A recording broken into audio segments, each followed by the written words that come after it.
Voilà, j'attends encore quelques secondes.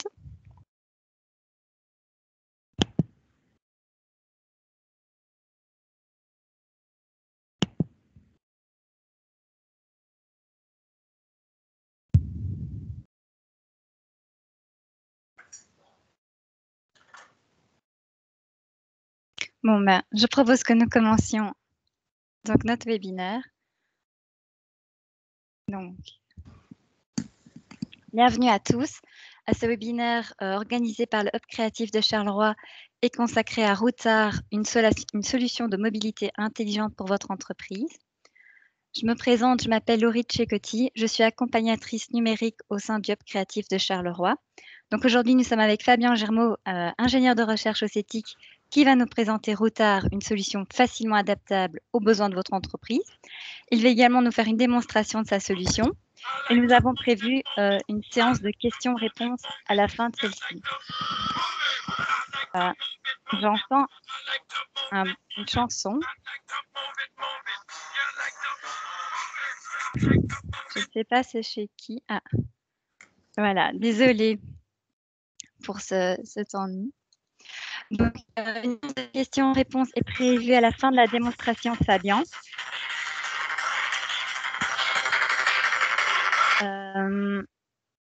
Donc ici, je vais vous faire un bref rappel donc, des règles avant d'introduire donc la présentation de Fabien.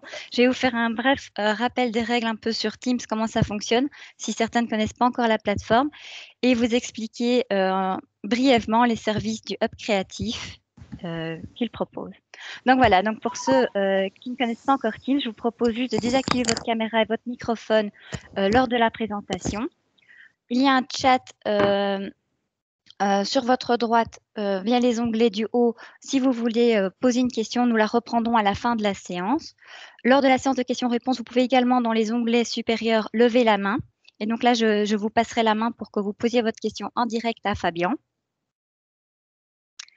Alors, le Hub Créatif, en quelques mots, qu'est-ce que c'est? Voilà, je ne sais pas si parmi vous, certains connaissent le Hub Créatif de Charleroi, mais c'est un collectif d'acteurs composé de l'YTech, de Charleroi Entreprendre, de l'ULB et du CETIC, ainsi que d'un vaste réseau de partenaires issus du territoire. On œuvre tous ensemble vraiment au développement économique et territorial de Charleroi. C'est un projet qui est soutenu financièrement par le FEDER et qui s'adresse aux entreprises en création, en développement, en repositionnement, mais aussi aux entrepreneurs et aux porteurs de projets d'idées qui veulent vraiment faire émerger des projets créatifs sur le territoire de Charleroi.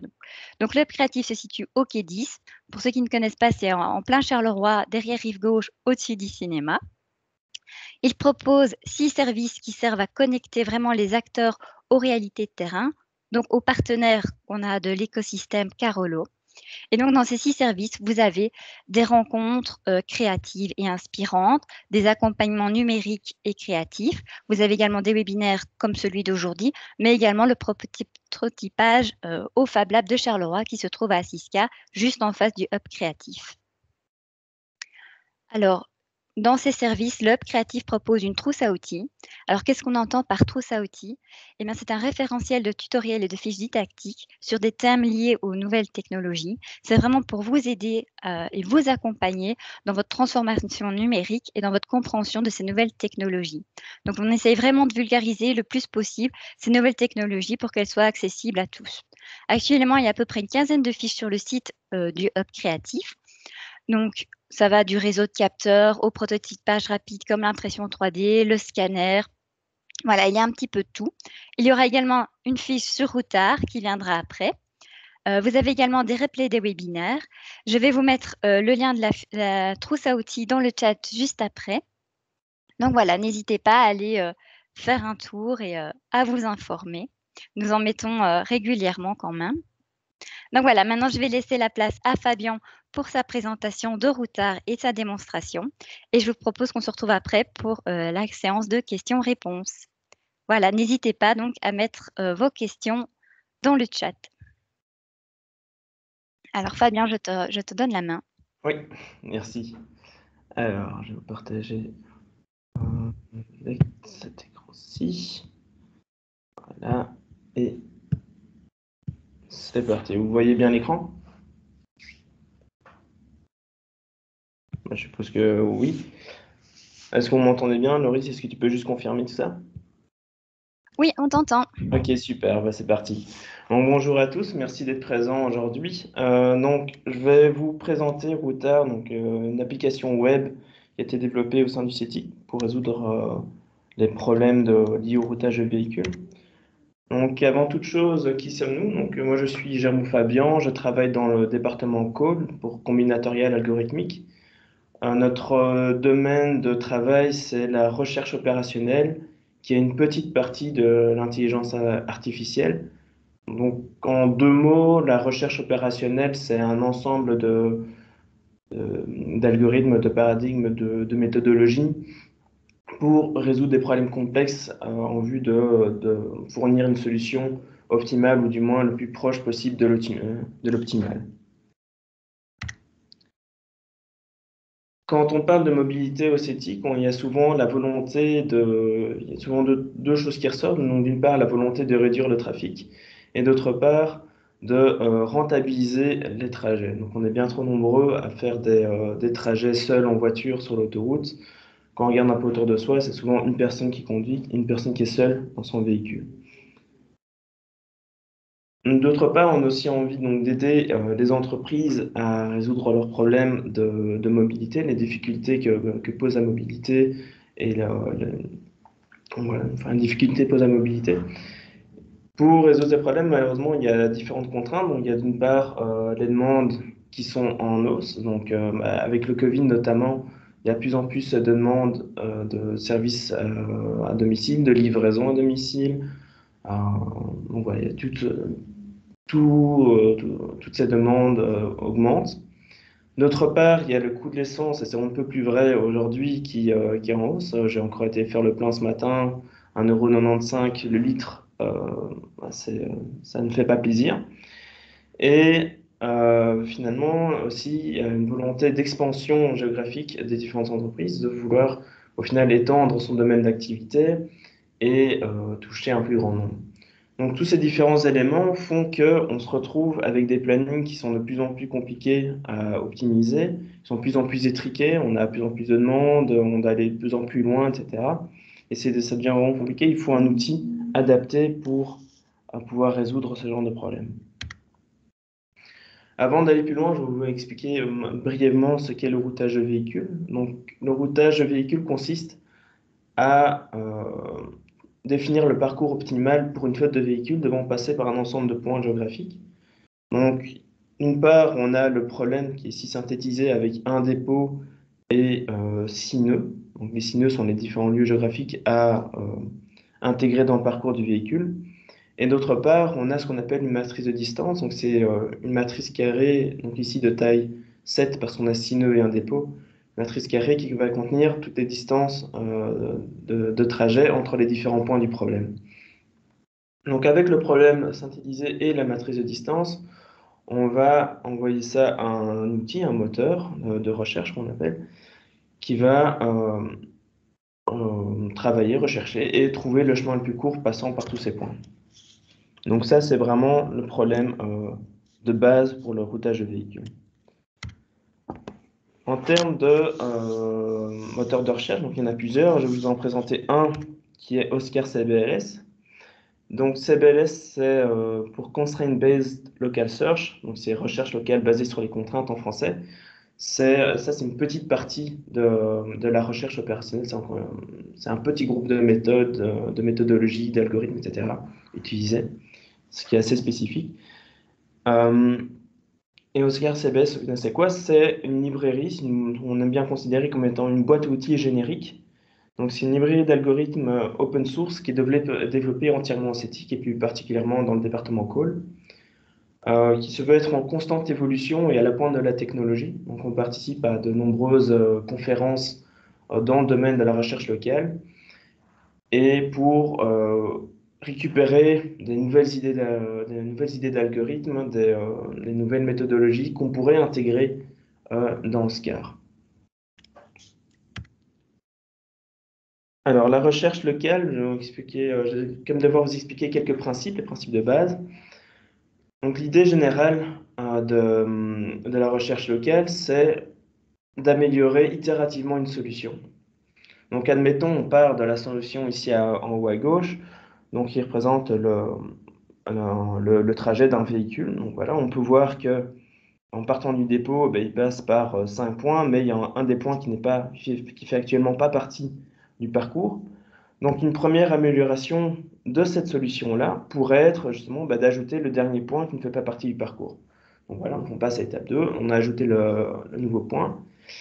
Puis là, on remarque, voilà, il y a encore des choses qu'on peut faire. On peut déplacer des points pour que ça soit mieux ordonné, pour diminuer le nombre de kilomètres parcourus. Et c'est ce qu'on va faire dans les deux étapes d'après. Donc, on va d'abord déplacer un des points, puis après, on va déplacer le deuxième point. Et à la fin, on remarque, OK, bon, il n'y a plus grand-chose à faire, le trajet est optimal, on va renvoyer la solution. Alors, il y a différentes choses qui peuvent aussi modifier ou impacter la solution finale qui va être envoyée par l'outil. C'est d'une part les contraintes qui vont réduire les possibilités de mouvement. Donc, par exemple, ici, c'est la contrainte de pick-up delivery. C'est une contrainte qui stipule qu'on doit passer obligatoirement par le point de pick-up avant de passer par le point de delivery. Donc, par exemple, ici, en vert, on a les points de pick-up et en rouge, on a les points de delivery. Et les chiffres représentent les paires de coordonnées, donc les paires pick-up delivery. Et on peut remarquer que, à première vue, on pourrait se dire que le parcours n'est pas optimal parce qu'il y a deux trajets qui se chevauchent. Donc on pourrait diminuer le nombre de kilomètres. Sauf que, à cause de la contrainte, on ne peut pas effectuer ce changement-là parce qu'on a d'abord passé par le pick-up numéro 3 avant de passer par le delivery numéro 3. Et deuxièmement, donc on a aussi on peut optimiser différentes choses en fait.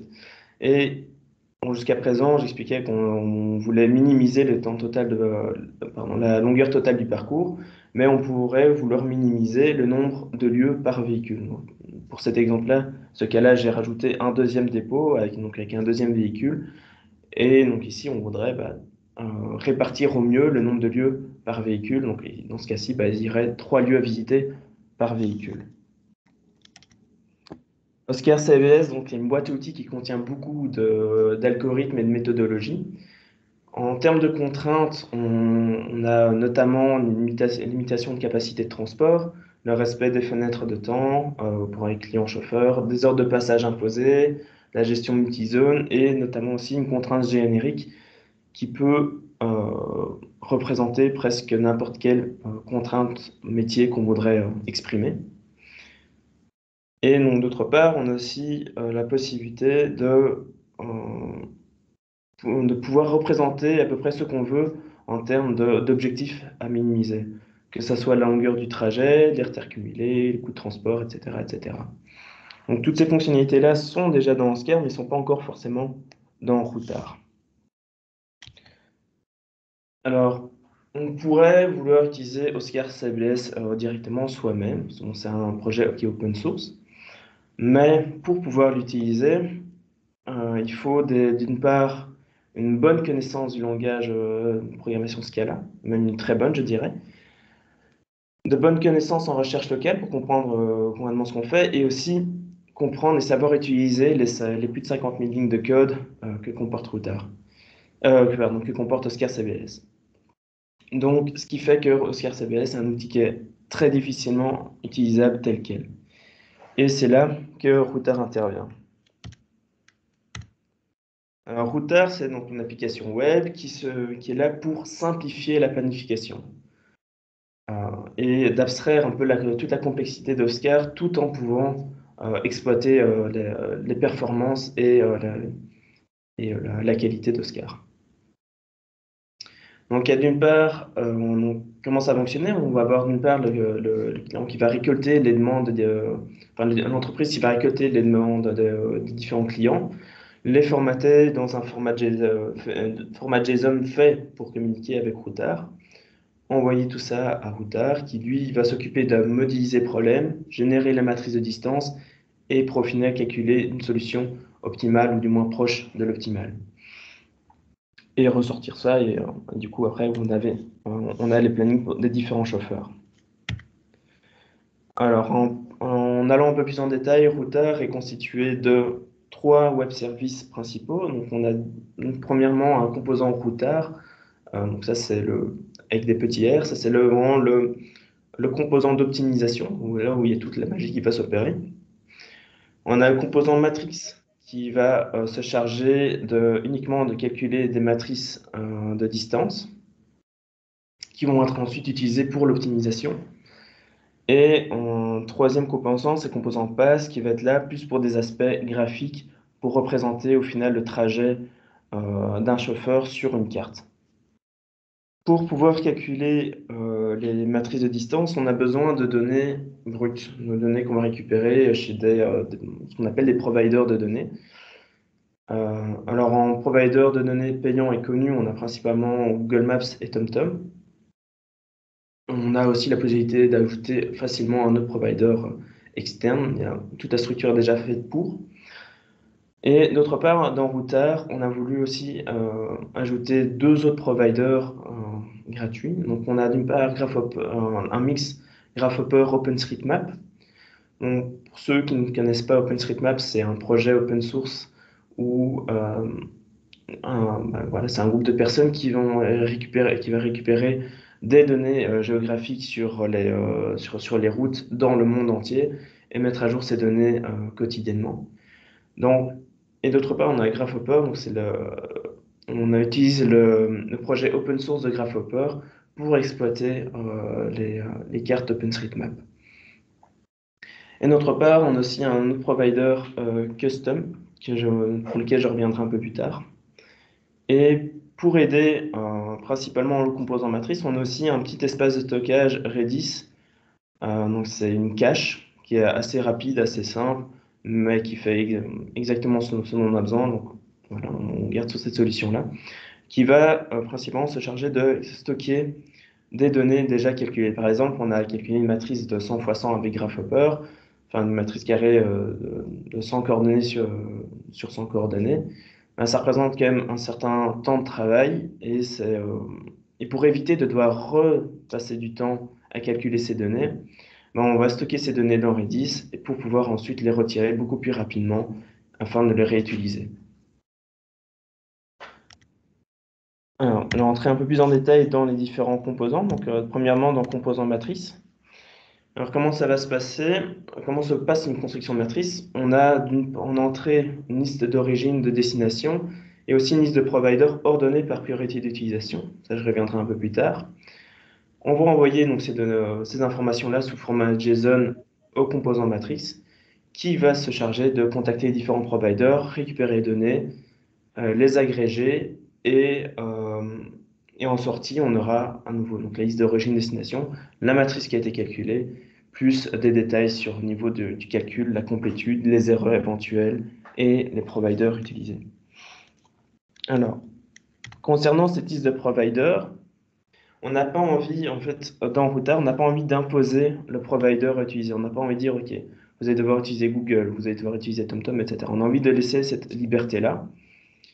Et en allant même un peu plus loin, on a un mécanisme qui permet de spécifier plusieurs providers. Donc, admettons, on veut commencer par le provider Graphhopper, et si jamais Graphhopper ne trouve pas tout, ben, on va passer sur Google Maps. Donc, comment ça va se passer concrètement? Donc, on va sélectionner le premier provider de la liste, donc dans ce cas-ci Graphhopper. On va regarder dans la cache Redis s'il y a déjà des données qui ont été calculées.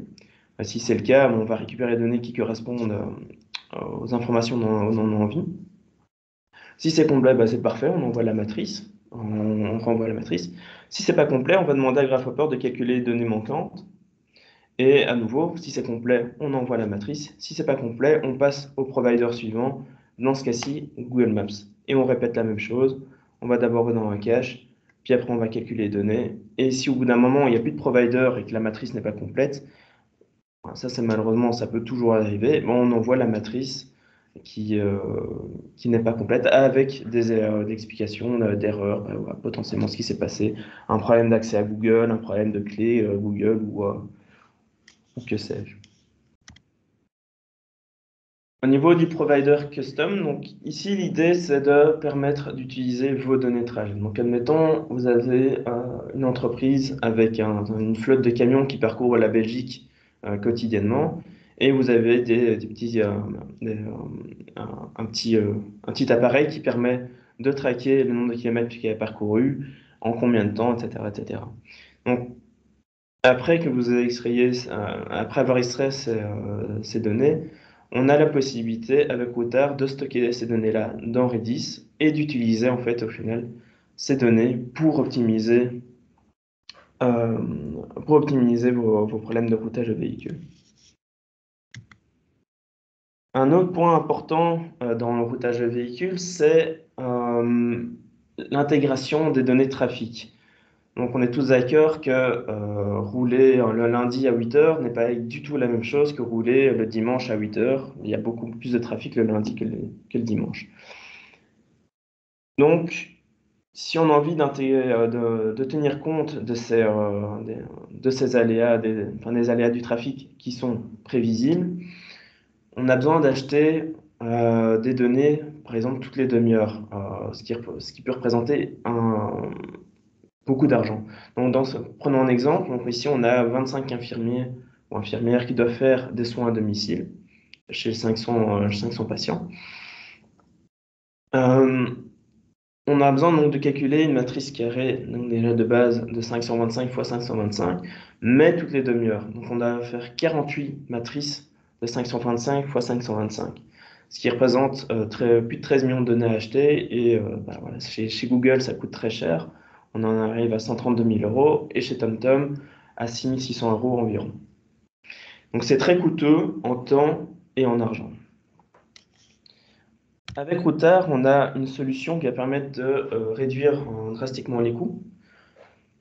On va, au lieu de prendre les 525 coordonnées, on va faire au préalable un calcul sur, par exemple, en admettant qu'on travaille dans la région de Namur, dans la province de Namur, on va prendre les 38 communes de la province de Namur et calculer des données détaillées justement sur ces 38 communes uniquement.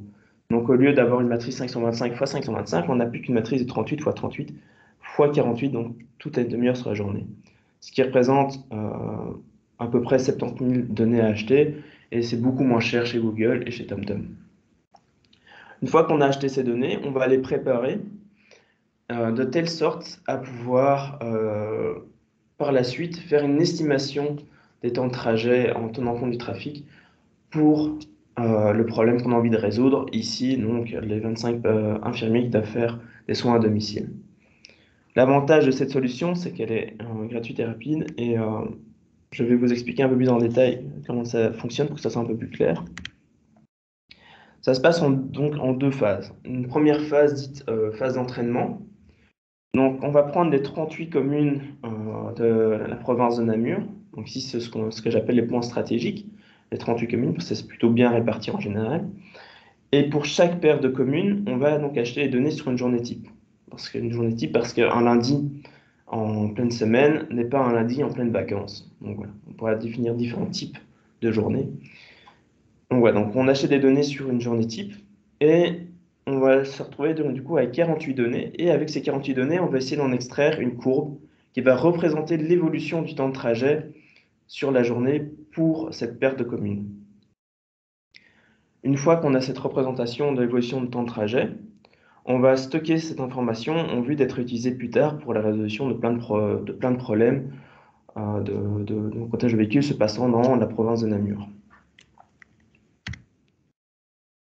La deuxième phase est l'estimation. Donc là, on va reprendre le problème avec les 25 infirmiers et les 500 patients. Pour chaque paire de points, on va calculer dans un premier temps le temps de trajet sans embouteillage. Donc ça peut se faire via Grasshopper, gratuitement. Et dans un deuxième temps, on va faire la moyenne des évolutions de temps de trajet connues proches. Donc, qu'est-ce que je veux dire par là? C'est par exemple, ici, là, on part d'un point qui se trouve proche de Philippeville et on va proche de Ciney. Ben, on pourrait dire, tiens, mais en fait, évolution de temps de trajet entre Philippeville et Ciney, ça doit représenter aussi à peu près la même chose que l'évolution du temps de trajet entre mes deux coordonnées. Donc, on va prendre l'évolution du temps de trajet entre Philippeville et Ciney, ainsi qu'entre Philippeville et Amoy, entre Fleurenne et Ciney. Donc voilà, des temps de trajet connus proches. Et ensuite, donc avec le temps de trajet sans embouteillage, plus une estimation de l'évolution de temps de trajet qui a été calculée en faisant la moyenne des évolutions de temps de trajet connus proches, on va pouvoir avoir une estimation du temps de trajet à tout moment de la journée. Alors, je vais parler maintenant du composant routard. Donc, routard ici, pour rappel, qui va s'occuper uniquement de l'optimisation. Donc, en entrée, on va avoir une liste de points avec toutes les informations qui sont liées au point. Donc, il y a des informations liées au temps. Bah voilà, on faut arriver entre telle heure et telle heure à ce point-là. Les informations liées à la capacité. Ben, voilà, c'est si pour un problème de taxi partagé, par exemple, ou de taxi normal, hein, il faut savoir combien de personnes monter dans le taxi ou bien descendre à tel ou tel lieu. Une liste de véhicules, aussi avec leurs détails, donc avec l'horaire du chauffeur qui va conduire le véhicule, aussi la capacité du véhicule, nombre de places disponibles, ou bien la capacité en termes de volume du véhicule. Et ensuite, les providers à utiliser pour calculer la matrice des distances qui sera exploitée. Et au final, et pour finir, la valeur à optimiser. Donc, pour l'instant, on peut optimiser que la distance totale parcourue. Donc, c'est que cette valeur-là qu'on peut minimiser. Donc, on envoie toutes ces informations-là à Routard qui va modéliser le problème, résoudre le problème et envoyer la réponse. Alors, la réponse, elle va être constituée d'une part d'un statut, donc on va savoir si tout s'est bien passé, etc. D'une liste de points qui ont été non routés parce que le problème était trop étriqué, il y avait trop de contraintes et donc on ne pouvait pas, en tenant compte des contraintes, résoudre le problème, enfin router tous les nœuds. Et d'autre part, les véhicules qui n'ont pas été utilisés. Et on retrouvera aussi la route de chaque chauffeur en détail. Donc, il va passer par tel point, tel point, tel point, tel point, avec les heures de passage, si jamais c'est pertinent. Et l'évolution de la capacité du véhicule aussi. Et pour finir, on aura la valeur optimisée. Donc, dans ce cas-ci, ce sera le nombre de kilomètres parcourus au total par tous les chauffeurs. Actuellement, dans Router, il y a principalement 3 contraintes qui sont supportées pour le moment. Donc, d'une part, les contraintes de time window, donc c'est les contraintes liées au temps. Donc, pour pouvoir exprimer entre quelle heure et quelle heure on doit arriver chez un client pour venir récupérer, l'emmener à l'aéroport, par exemple, ou bien pour déposer un colis. Les time windows vont aussi permettre d'exprimer l'horaire des chauffeurs, qui commence à telle heure, finit à telle heure. On a aussi la contrainte de capacité qui est supportée donc pour représenter la capacité de transport d'un véhicule. Donc, c'est une représentation pour l'instant uniquement numérique. Donc, on va dire bah voilà, le nombre de places disponibles dans un taxi ou bien le volume disponible d'un camion, etc. Et pour finir, on a la contrainte de précédence. Donc, ici, c'est un peu plus spécial. Ça va permettre de définir l'ordre de passage pour une liste de points. Par exemple, l'exemple le plus frappant, c'est pour du taxi partagé.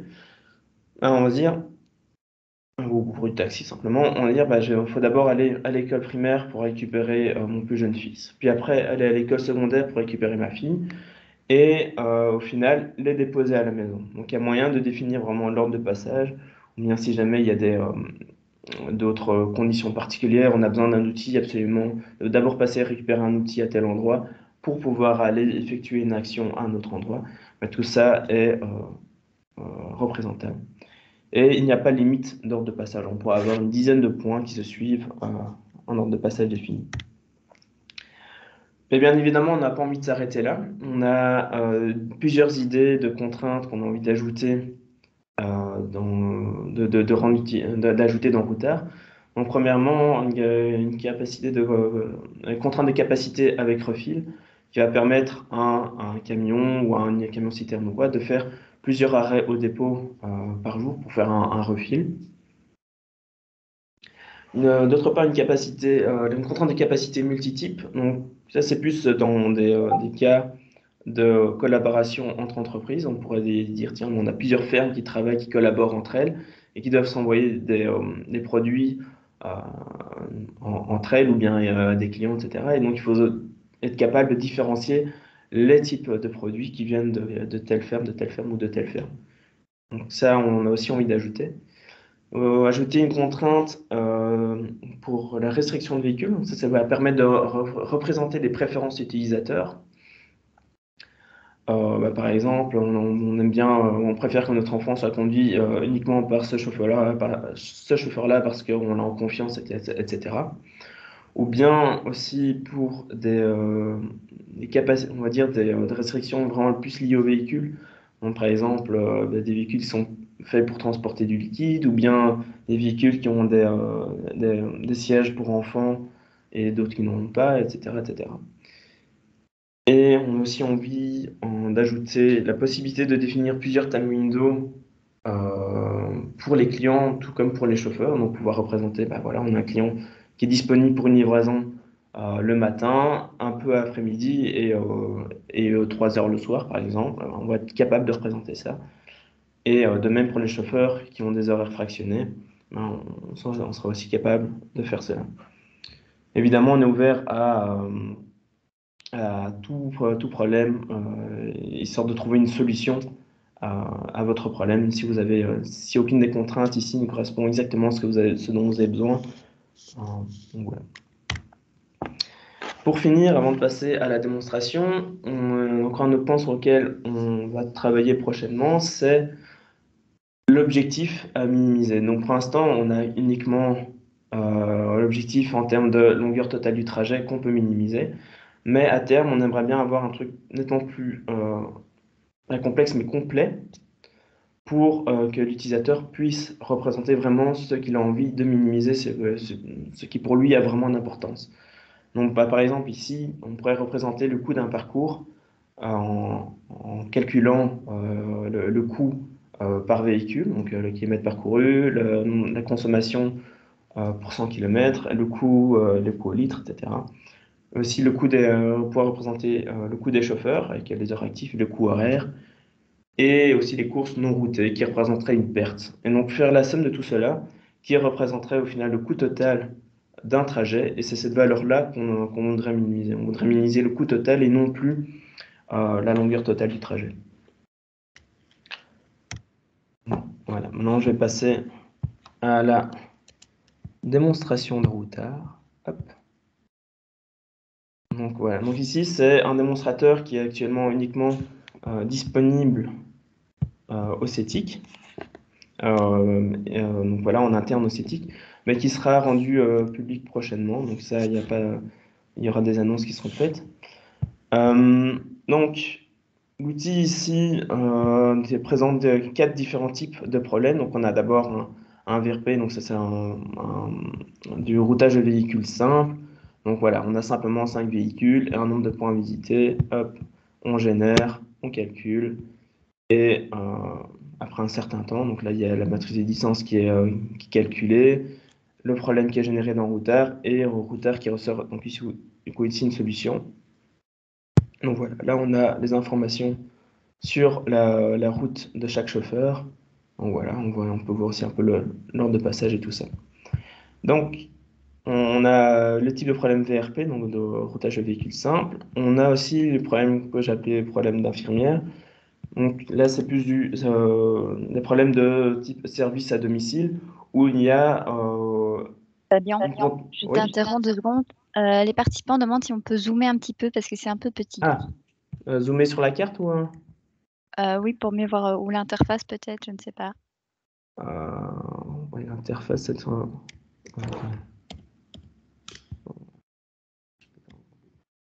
Compliqué de faire beaucoup plus que ça.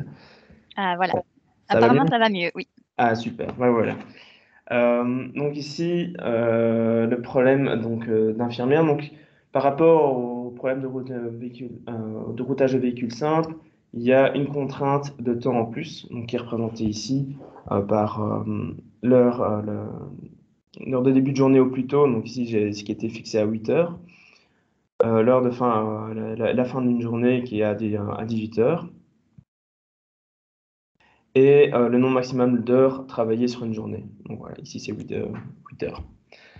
Le nombre de patients et la durée des soins à domicile. Donc là, j'ai estimé à 15 minutes.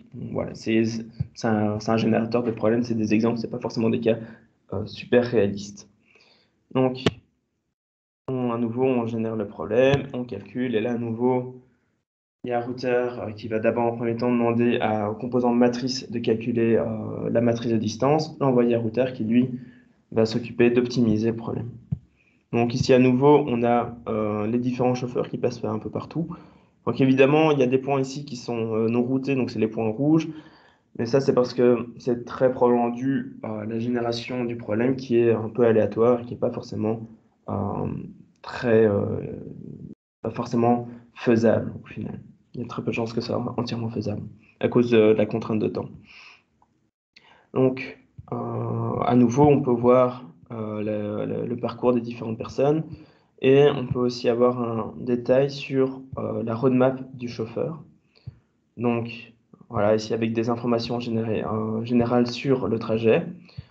Euh, voilà, on estime qu'il y aura 6h40 de travail qui inclut presque 2 heures de route, 1h15 de travail sur site et 3h30 d'attente. Bon, ça, c'est parce qu'il y a, voilà, c'est le problème qui est comme ça. Et donc, avec chaque fois un détail, donc l'heure d'arrivée, l'heure de départ ici à la fin, le temps d'attente sur place et le temps de travail sur place, etc. Donc voilà, un détail pour chaque chauffeur. Il y a moyen de générer ce genre d'informations. Donc le troisième type de problème qu'on peut générer et optimiser ici, c'est le problème plus de type livraison de colis. Donc là, on aura différents dépôts et on a un certain nombre de camions par dépôt et chaque camion qui a une capacité. Bon, voilà, ici, et tout ça évidemment customisable. Donc là, voilà, on a une capacité de 77 mètres cubes. Et on peut aussi influer sur le nombre de clients et la taille des paquets demandés par les clients. Donc, voilà, ici, ça va varier de 1 mètre cube à maximum 10 mètres cubes. Bah, voilà, on peut dire un maximum 24 mètres cubes. Et à nouveau, on génère, on calcule. Donc là, à nouveau, ça prendra un petit temps. Donc, voilà, là, le problème un peu plus gros, donc ça peut potentiellement prendre plus de temps, d'autant plus qu'ici, il y a plus d'optimisation à faire, parce qu'il y a plus de possibilités. Il y a juste en termes de capacité du véhicule où ça change. Donc, ça prend un peu plus de temps. Entre-temps, je peux déjà vous dire, donc ici, il y a, donc sur le démonstrateur qui sera disponible prochainement, il y a moyen d'avoir des informations sur le problème. Donc voilà, ici, c'est un problème type info. On peut voir donc la description générale du problème, les contraintes qui sont, qui sont représentées dans ce problème-là. Donc ici, c'est uniquement la contrainte de capacité et donc toutes les informations qui sont customisables. Voilà, je ne sais pas trop pourquoi ça prend ce temps-là. On va générer un autre problème. Actualiser. On va passer au problème de taxi partagé. Donc ici, il y a beaucoup plus d'informations qui sont customisables. Donc on a donc, le nombre de dépôts, le nombre de taxis par dépôt, la taille des véhicules. Donc ici, c'est exprimé en sièges. Donc voilà, on va passer à 6 sièges. On va dire que c'est des grands véhicules qui peuvent transporter jusqu'à 8 personnes. Le temps estimé pour faire du pick-up, pour le drop-off, enfin pour le temps de pick-up, le temps de drop-off, des passagers, etc. Et à nouveau, hop, on peut générer le problème et optimiser le problème. Donc, à nouveau ici, on va d'abord calculer la matrice de distance. Si ça va bien.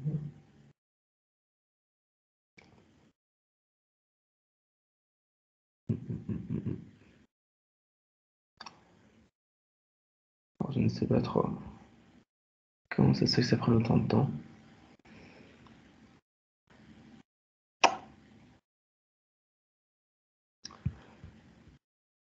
Ah, voilà. J'ai failli avoir peur. Donc ici, à nouveau, on a optimisé. Voilà, on a optimisé le problème, on a différentes routes, et à nouveau, on peut voir pour chaque chauffeur le parcours qu'il va faire, et on peut générer sa roadmap. Et comme vous pouvez voir, donc c'est à nouveau le même genre d'information, sauf qu'ici, qu'on a vu auparavant, sauf qu'ici, on a aussi l'évolution du contenu du véhicule qui va changer. Donc on voit, premier point, il charge 3 personnes, puis après il va les décharger, il en recharge 2 autres, etc. Donc malheureusement ici, il n'y a pas vraiment de cas où il passe par plusieurs endroits pour faire du pick-up avant de, de déposer les personnes à leur lieu. Mais voilà, mais ça peut se passer. Donc il y a aussi la possibilité de sauvegarder la roadmap en tant que PDF. On va d'abord générer le PDF et puis après on va pouvoir sauvegarder.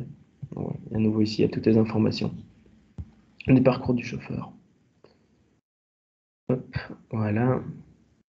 Attends, je vais mieux de faire ça plutôt. Ok. Donc voilà, c'est après tout pour la présentation. Pour la démonstration. Donc, si vous avez des questions, bah, pour moi, je pense que on peut passer aux questions-réponses. Donc voilà, n'hésitez pas à saisir vos questions soit dans le chat sur votre droite, donc il est accessible via la petite bulle dans l'onglet supérieur, soit en levant la main et là vous pourrez la poser oralement. Donc voilà.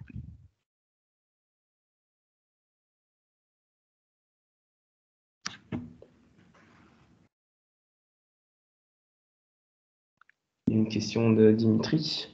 Ah, en tout cas, il est écrit. Ah, ou il a levé la main peut-être. Ouais, il a levé la main. Ah, hasard.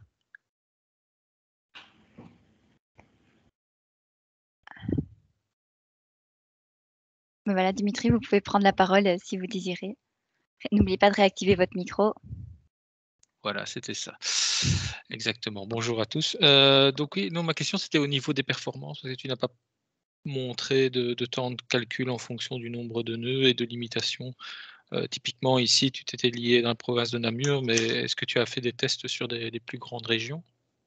Pays par exemple? Bah, en fait, en termes de... C'est par exemple si par exemple on avait tous les points qui étaient répartis sur l'entièreté de la Belgique ou bien sur l'entièreté de l'Europe, et si le nombre de points était identique, ça ne changerait rien d'un point de vue performance. Donc c'est juste la distance, c'est juste une valeur, bah, les trajets seront plus éloignés, le temps de trajet sera plus grand, etc. Maintenant, effectivement, si on augmente les points, si on augmente la taille du problème, bah, admettons, on a bah, voilà, le problème avec les 25 infirmiers et 500 patients, bah là, la matrice à calculer est nettement plus importante. Et donc déjà, là, ça va générer un plus gros temps de calcul. Et puis après aussi, au niveau d'Oscar, bah, ça va prendre plus de temps. Maintenant, je n'ai pas de chiffres exacts au niveau des performances.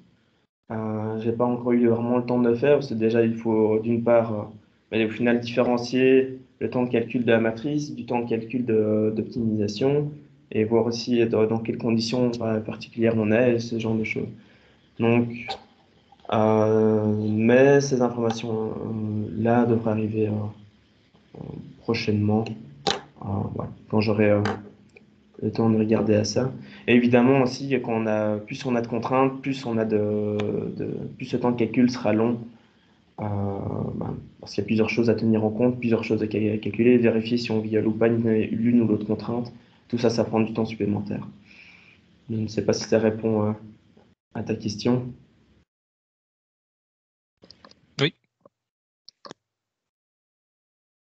Alors, est-ce qu'il y a une autre question? Il n'y en a pas dans le chat.